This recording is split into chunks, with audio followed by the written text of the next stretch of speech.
మీ ఎలాంటి వ్యాపార ప్రకటనలకైనా వెంటనే మా ఛానల్ సంప్రదించండి.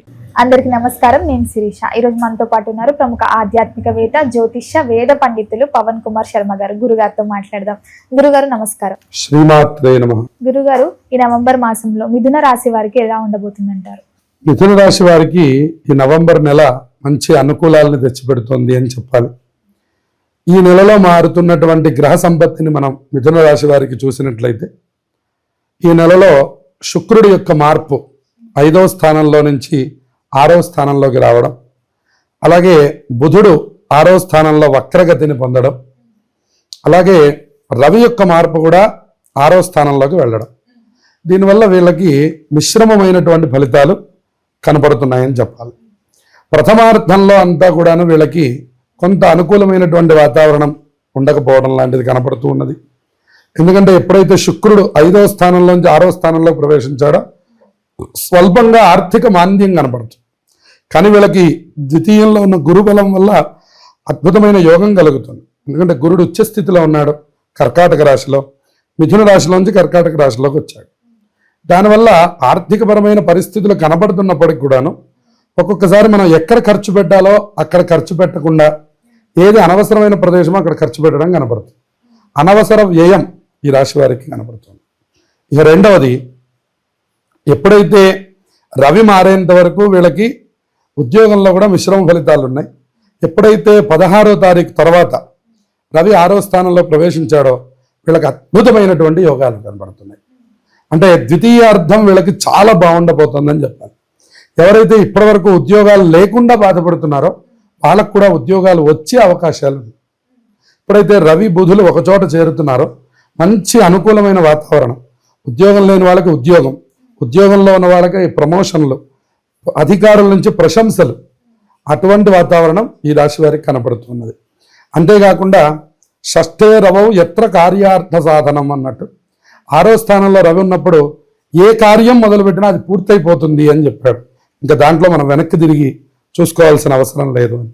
కాబట్టి జీవితమునకు సంబంధించి ఏదైనా ఒక ముఖ్యమైన పని ప్రారంభించాలన్నా ఈ రాశి వారికి ఈ 16వ తారీఖు తర్వాత నుంచి అనుకూలమైన వాతావరణం కనపడుతూ ఉంది. ఇక మనం విద్యార్థులకి మనం చూసినట్లయితే విద్యార్థులు కూడా చక్కటి విద్యని ప్రదర్శిస్తూ ఉన్నారు. అన్ని విధాలా అనుకూలంగానే ఉంది. మిశ్రమమైనటువంటి ఫలితాలు, అంత గొప్పగానూ లేదు, అంత ఇబ్బందిగానూ లేదు, సామాన్యమైనటువంటి ఫలితాలు విద్యార్థులకి సూచిస్తూ ఉన్నాయి. అలాగే మనం మహిళలకి సంబంధించి కళారంగంలో ఉన్న వాళ్ళకి మనం చూసినట్లయితే వాళ్ళకి ప్రథమార్థంలో ఉండేటటువంటి దానికంటే కూడా అనుకూలమైనటువంటి వాతావరణం కనపడుతున్నది. ప్రత్యేకమైన అవకాశాలు రాకపోయినా కొద్దిగా గుర్తింపు రావడం, మనకంటూ కొద్దిగా ఒక ప్రత్యేక గుర్తింపుని ఏర్పాటు చేసుకోవడం, ఇంకా అవకాశాల కోసం మరికొంతకాలం వీళ్ళు వేచి ఉండక తప్పదు. కానీ ఏదైతే ఇప్పటి వరకు చేస్తున్నటువంటి పని ఉందో అది మాత్రం సాఫీగానే సాగిపోయేటటువంటి అవకాశాలు కనపడుతూ ఉన్నాయి. అలాగే గురుగారు, చాలా మంది దూర ప్రయాణాలు చేస్తూ ఉంటారు. సో ఈ మాసం వీళ్ళకి అనుకూలంగా ఉందంటారా? దూర ప్రయాణాలకి ఇది ప్రస్తుతానికి అనుకూలమైన సమయమే. అలాగే ప్రయాణం చేసేటప్పుడు మాత్రం కొద్దిగా జాగ్రత్తలు తీసుకోవాల్సినటువంటి అవసరం ఉంది. 4 లవంగములు దగ్గర పెట్టుకుని దూర ప్రయాణాలు చేస్తే మిథున రాశి వారికి సమస్త శుభాలు కలుగుతాయి. అలాగే గురుగారు, ఈ మిథున రాశి వారికి గృహయోగం ఉందంటారా? గృహయోగం బాగా ఏమీ సూచించడం లేదు, కానీ చేసే ప్రయత్నాలు మాత్రం రవి బలం వల్ల ప్రయత్నాలు ఫలించవచ్చు. తప్పకుండా ప్రయత్నం చేయండి. మానవ ప్రయత్నానికి దైవ ప్రయత్నం తోడవ్వాలి. అందుకని మీరు నిరంతర ఇష్టదేవతా స్మరణ చేసుకుంటూ కనుక ఉన్నట్లయితే మీరు సంకల్పించిన కార్యాలు రవి అనుగ్రహంతో చక్కగా నెరవేరుతాయి. ఇప్పటిదాకా మనకి రవి నీచ స్థానంలో ఉన్నాడు, ఇప్పుడు ఆయన మంచి శుభస్థానంలోకి వచ్చాడు. దానివల్ల కూడా మీరు ప్రయత్నించే ఫలితాలు చక్కగా పూర్తవుతాయి. అలాగే గురుగారు, వీరికి ఆరోగ్య పట్ల ఎలా ఉంటుందంటారు? ఆరోగ్య విషయంలో వీళ్ళకి ప్రథమార్థంలో కంటే ద్వితీయార్థంలో చాలా అద్భుత యోగాలు కనపడుతున్నాయి. ఆరోగ్యపరంగా కూడా ఇంతకాలం ఎవరైతే బాధపడుతున్నారో వాళ్ళు కూడా చక్కగా లేచి కొంచెం ఉత్సాహంగా బయటికి వెళ్ళగలిగే పరిస్థితి కనపడుతూ ఉన్నది. చాలా కాలం నుంచి కుంటుపడుతున్నటువంటి పనులు కూడా ముందు వేసుకొని చెయ్యాలి అనే దృఢ సంకల్పం వీళ్ళల్లో రావడం, అలాగే ధన సముపార్జనం, డబ్బు సంపాదించడంలో కూడా వీళ్ళు కొద్దిగా తెలివిని ప్రదర్శించి చక్కగా వీళ్ళు డబ్బుని సంపాదించడం, ఆరోగ్యపరంగా అన్ని విధాలా సహకరించడం వీళ్ళకి ఈ రాశి వారికి మనకు కనపడుతుంది. అలాగే గురుగారు ఈ మాసం అంతా ఇంకా వీళ్ళకి అనుకూలంగా ఉండాలంటే ఏ దైవాన్ని పూజించమంటారు, ఎలాంటి పరిహారాలు చేయాలంటే? శుక్రవారం నియమాలు పాటించడం, అలాగే శుక్రవారం తప్పకుండా దేవాలయానికి వెళ్ళి అమ్మవారి పూజ జరిపించడం వల్ల, లేదా లక్ష్మీ అమ్మవారు అలాగే దుర్గామాత ఇటువంటి స్త్రీ సంబంధమైన దేవతా పూజలు శుక్రవారం రోజున చేయడం వల్ల వీళ్ళకి అద్భుతమైనటువంటి శుభ ఫలితాలు కలగబోతూ ఉన్నాయి. నవంబర్ నెలంతా కూడా ఆధ్యాత్మికమైనటువంటి మాసం కింద చెప్పాలి. ఎందుకంటే ఇందులోనే కార్తీక మాసం నడుస్తూ ఉన్నది. ఇందులో అనేకమైనటువంటి పర్వదినాలు ఈ నవంబర్ నెలలో మనకి కనబడుతూ ఉన్నాయి. అందులో మనం ముఖ్యంగా గమనిస్తే నవంబర్ 1వ తారీఖు కార్తీక శుద్ధ ఏకాదశి కనబడుతున్నది. దానికి మనం ఉత్థాన ఏకాదశి అని పిలుస్తారు. శ్రీ మహావిష్ణువు ఆషాఢ మాసంలో వచ్చే తొలి ఏకాదశి రోజున నిద్రలోకి శయన ఏకాదశి అనే దీంతో నిద్రలోకి ప్రవేశించి మళ్ళీ 4 మాసాల తర్వాత అంటే శ్రావణం, భాద్రపదం, ఆశ్వీజం, కార్తీక శుద్ధ ఏకాదశి రోజున ఉత్థాన ఏకాదశి అంటే ఈ రోజున మళ్ళీ నిద్ర లేచేటటువంటి రోజు అని చెప్తూ ఉంటారు. ఈ 4 నెలలను చాతుర్మాస్యలు అని పిలుస్తారనమాట. అందుకని ఆషాఢ శుద్ధ ఏకాదశికి ఎంత ప్రాధాన్యత ఉన్నదో తొలి ఏకాదశి అంటాం మనం. అట్లాగే ఇక్కడ కూడా అంతే ప్రాధాన్యత ఉంది. అది ఈసారి మనం 1వ తారీఖు శనివారం రోజున మనం చూడబోతున్నాం. ఇక తర్వాత 2వ తారీఖు క్షీరాబ్ది ద్వాదశి అంటారు. ఆ రోజున అందరూ తులసి పూజ చేయడం, క్షీరాబ్ది శయన వ్రతం అనేటటువంటి వ్రతాన్ని ఆచరించడం, అందరూ తులసి చెట్టు, ఉసిరి చెట్టు పెట్టుకొని అక్కడ 365 ఒత్తులు వెలిగించి ఆ తులసి పూజ చేయడం, తులసి దామోదరులని ఉసిరి చెట్టుకి కళ్యాణం చేస్తూ ఉంటారు. తులసి కళ్యాణము అని. అటువంటి కళ్యాణం చేసేటటువంటి రోజు 2వ తారీఖు మనకు కనపడుతున్నది. ఆ తర్వాత మనకి 5వ తారీఖు పౌర్ణమి కనపడుతున్నది, బుధవారం.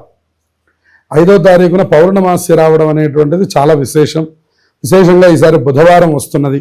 సంఖ్యాపరంగా చూసినా కూడా 5వ తారీఖు చాలా గొప్ప సంఖ్యగా మనకు కనపడుతున్నది. పౌర్ణమి రోజున కూడా చాలా విశేషమైనటువంటి క్రతువులు ఆచరిస్తారు మన వాళ్ళు. తెల్లవారుజామునే స్నానం చేయడం, దేవాలయానికి వెళ్ళడం, దీపాలు వెలిగించుకోవడం, ఆ దీపాలతో పాటు కొన్ని దీపములు దానం చేయడం, దీపదానములు చేస్తూ ఉంటారు. అలాగే దేవాలయంలో శివుడికి అభిషేకం చేస్తూ ఉండడం, అలాగే ఎన్ని వీలైతే అన్ని దీపాలు పెడుతూ ఉండడం, ఉదయం నుంచి సాయంత్రం వరకు ఉపవాసం ఉండడం, సత్యనారాయణ స్వామి వ్రతం చేస్తూ ఉండడం, ఇలా మనకి అనేకమైనటువంటి ఆధ్యాత్మిక కార్యక్రమాలకి కార్తీక పౌర్ణమి అత్యంత విశేషమైనటువంటిది. ఇక సాయంకాలానికి వచ్చేసరికి జ్వాలా తోరణం అని చేస్తారు.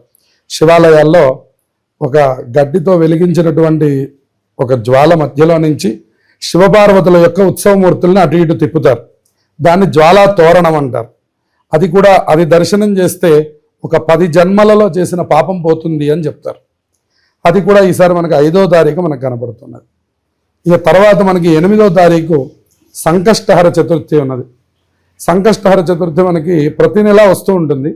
కానీ కార్తీక మాసంలో, శ్రావణ మాసంలో, మాఘ మాసంలో ఇటువంటి వాటికి ప్రత్యేకతల్ని చెప్పారు. కార్తీక మాసంలో వచ్చేటటువంటి సంకష్టహర చతుర్థి మళ్ళీ 8వ తారీఖు శనివారం రాబోతున్నది. అది కూడా చాలా విశేషమైనటువంటిది.